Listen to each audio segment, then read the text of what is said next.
Bonsoir à tous, bienvenue au Salon de l'Agriculture, porte de Versailles à Paris. On va se retrouver tous les jours pour évoquer ensemble ce qui fait l'agriculture dans notre région. Ce soir, les céréales, mais avant cela, le journal du jour.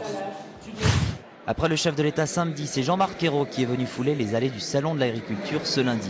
Une visite au pas de course et sur le stand normand, c'est Véronique Paysan, une éleveuse d'escargots de l'Eure, qui a reçu à sa table furtivement le Premier ministre. Il a goûté à nos escargots et il les a trouvés très très bons.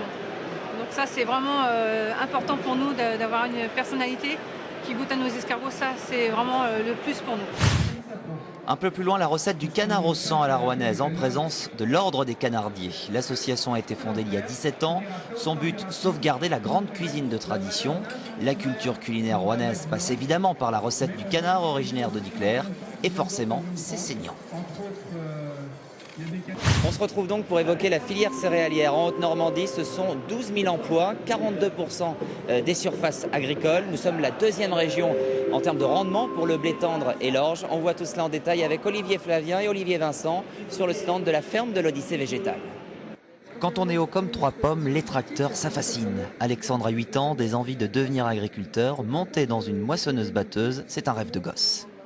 Ça va passer dans les entrailles de la machine, ça va battre l'épi du blé et séparer les grains de blé de l'épi. On enlève alors l'écorce qui enrobe le grain et on peut se concentrer sur la matière première.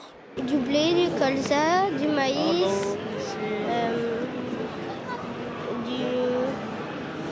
du maïs de semence. Bien joué jeune homme, vous avez presque le tir, c'est gagnant pour la Haute-Normandie. Le blé c'est 78% de nos productions, un peu de colza oui, mais surtout de l'orge pour 18% et du maïs pour 3%. Et l'année a particulièrement été record pour les céréales.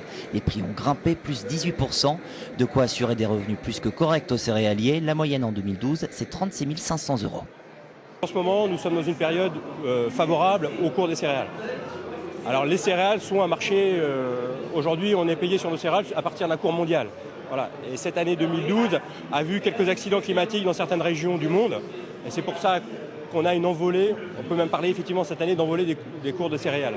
Et ce qui est pour nous un élément favorable. Et puis chez nous il a bien plu et de façon régulière, ce qui est propice au blé tendre. Petit bémol toutefois pour l'année écoulée, les exportations au port de Rouen sont en baisse de près de 30%. Il faut dire que depuis 2 ans, la concurrence gronde. On est sur de grosses fermes, par exemple, quand on est sur les exploitations des pays de l'Est, vous allez en Ukraine, vous avez ces pays-là, très grandes fermes, vous avez bien sûr le pays par excellence, les USA, vous savez les pays du Sud, le Brésil, l'Argentine, qui sont des pays qui ont des structures de production en céréales qui ont une compétitivité à l'hectare quelque part très forte. Sans oublier la Russie et l'Australie. Malgré tout, le port de Rouen occupe toujours bel et bien la première place en Europe.